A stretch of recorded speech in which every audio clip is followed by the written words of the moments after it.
তো আমরা 2 মিনিট একটু আমাদের আত্মসমালোচনা করি। নিজের সমালোচনা নিজে করা। আত্মসমালোচনা মানে কি? নিজের সমালোচনা নিজের ভুল নিজে তালাশ করা। বড় বড় ওলি আজকে তো অনেক লোক আছে আউলিয়া কেরামকে বিশ্বাস করে না, আউলিয়া কেরামের সামনে বেয়াদবি করে, আউলিয়া কেরামের মাজার ভাঙার জন্য যায়, বিভিন্ন রকমের গোস্তাকি করে।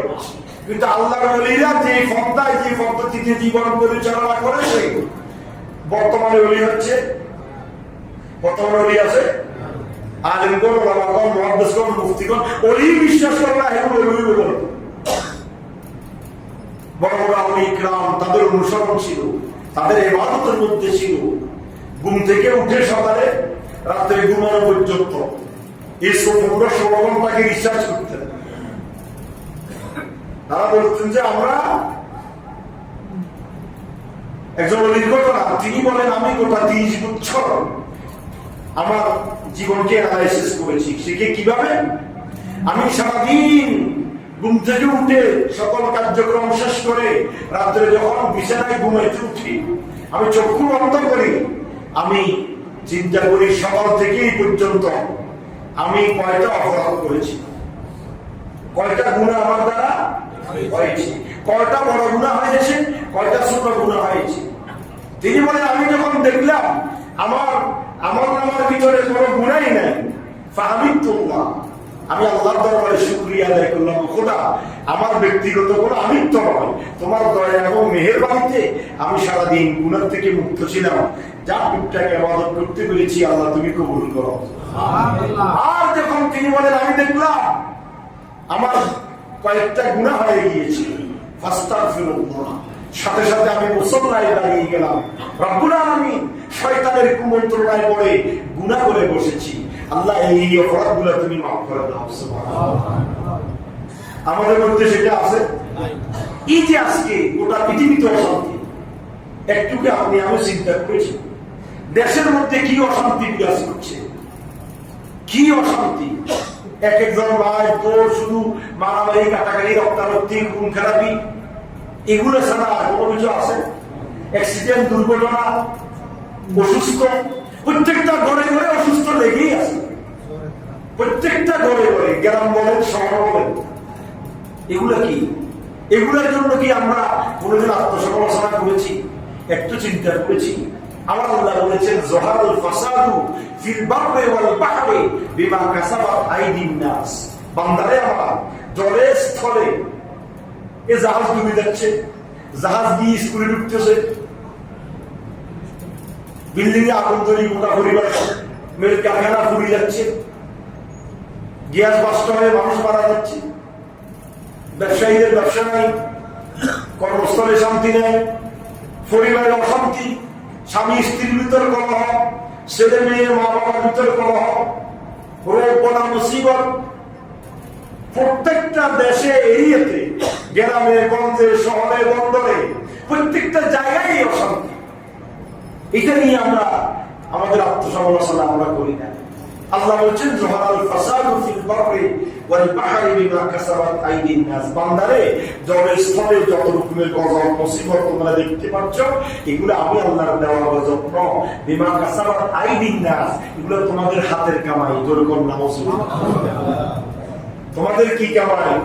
আল্লাহ তো বলেই দিয়েছেন। আল্লাহ বলেন আমাকে দোষারোপ করি কোনো লাভ নাই, এগুলো তোমাদের হাতের কামাই, তোমরা কামাই দিতেছ, আমি তোমাদেরকে দিতেছি।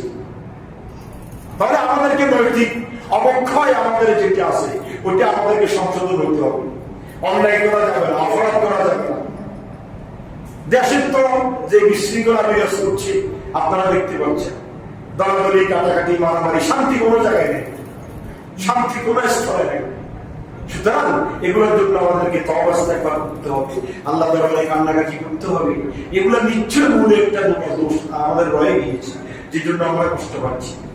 এই কষ্টের জন্য আমাদেরকে আল্লাহ দরবারে কান্নাকাটি করতে হবে, তওবা করতে হবে। এই বিপদ থেকে বাঁচার জন্য আল্লাহ দরবারে ফরিয়াদ করতে হবে। সুতরাং আসুন আমরা নিজেরা আত্মসমালোচনা করি, নিজেদের পাপ থেকে নিজেরা বাঁচি, গুণামুক্ত জীবন গঠন করি, আমাদের নেক আমল করি, 5 ওয়াক্ত নামাজ বা জামাত আদায় করি, হালাল ইনকাম করি, হারাম থেকে দূরে থাকি। এই যে আমরা তো চিন্তা আমাদের ফেলে নিলাম, ফেলে শুধু ভবনে ঢুকে গেল, কিন্তু হালাল হচ্ছে কিনা, আমার জন্য বৈধ আছে কিনা, দড়ি মারি প্রত্যেকটা ক্ষেত্রে আমরা দেখতে পাচ্ছি অন্যায়, অভিশাপ, জুলুম, নির্যাতন, হারাম, সুদ, গোসল এখন সাইলাম হয়ে গিয়েছে দেশ।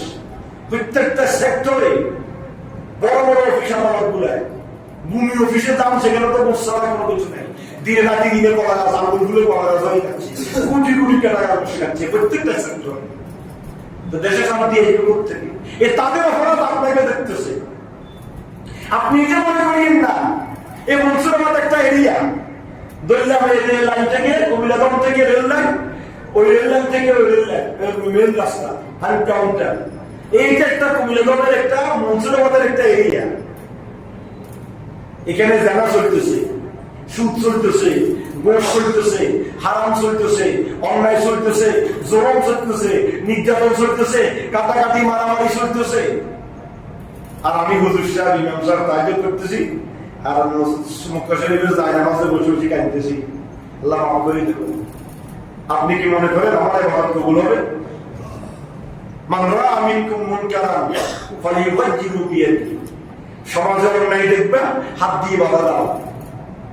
হাত দিয়ে বাধা দেওয়ার তোমার ক্ষমতা নাই, ওয়া ইন লাম ইয়াস্তাতি ফাবিলিসানি, জবান দিয়ে বাধা দাও। জবান দিয়ে বাধা দেওয়ার তোমার ক্ষমতা নাই, ফা ইন লাম ইয়াস্তাতি ফাবিলকলবি, অন্তর দিয়ে তার এই কাজকে ঘৃণা করো। এটাও যদি না পারো, যালিকা আদাফুল ঈমান, তোমার ঈমান তো দুর্বল, তোমার কাছে যে ঈমান নাই, তো বেঈমানকে তো আমি শাস্তিই দিব। কথা বলেন ঠিক কি না? তো বেঈমানকে কি আল্লাহ আদর করবেন, যত্ন করবেন, মহব্বত করবেন? আল্লাহ তো আল্লাহর ঈমানদারদেরকে মহব্বত করে। কথা বলেন ঠিক কি না? যে আল্লাহকে মানে তাকে মহব্বত করে, যে আল্লাহর ওয়াদা মানে তাকে মহব্বত করে। তো বেঈমানকে আল্লাহ কিভাবে মহব্বত করবে? তো মহব্বত যখন করতেছে না, গজব দিয়ে ডুবাই রেখেছে, শান্তি নেই। প্রত্যেক ফ্যামিলিতে অসুস্থ, স্বামী স্ত্রীর কন্দ, ছেলে মেয়ে অশান্তি, বাবার কথা শোনে না, মেয়ে মার কথা শোনে না, মেয়ে করে ভরকিয়া, মেয়ে করে ফ্যাক্টরিতি, মেয়ে ঘর থেকে বাইরে চলে যাচ্ছে, আপনি বন্ধ করতে পারতেছেন না।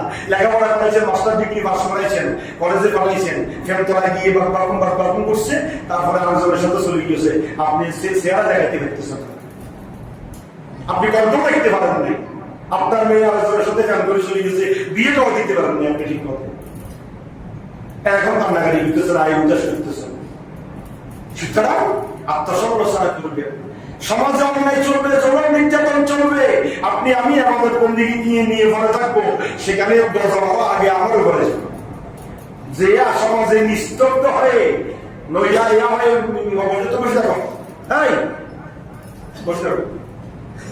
সমাজে যখন এই অবস্থা হবে, এটার থেকে আমাদের পরিত্রাণের উপায় হচ্ছে আমাদেরকে সবাইকে স্থানে ন্যায়ের উপর অটল থাকতে হবে, অন্যায়কে অন্যায় ভাবতে হবে।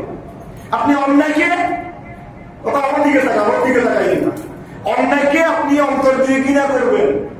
যে অন্যায় এই সমস্ত কার্যকলাপ করে, তার সাথে আপনি সম্পর্ক কেটে করে দেন, দেখলে কথা বলিয়েন না, তারপরে খারাপ খাইয়েন না, তার বিয়ে সাথে আপনি যাইয়েন না। তুমি মন খাও, তুমি অন্যায় করো, তুমি জানা করো, তুমি এই কাজ করো, আমি যাবো না। আপনি তো আপনার অন্তরের দুর্বলতা কোথায়? আপনার ইমানের দুর্বলতা তো সেখানে, আপনি তো তাদের যাইতে হচ্ছে, খাইতে হচ্ছে, তাকে দেখে বড় কথা সালাম দিচ্ছেন, মজলিসে আসলে তাকে সামনের দিকে টানি চেয়ারে আগে বসাইতেছেন, অন্যায়কারী, অপরাধকারী। আপনি তো তার অন্যায়কে ঘৃণা করে তাকে ফাঁসে তাকে দিতে পারেন না, এই জন্য আপনার অন্তরের দুর্বলতা।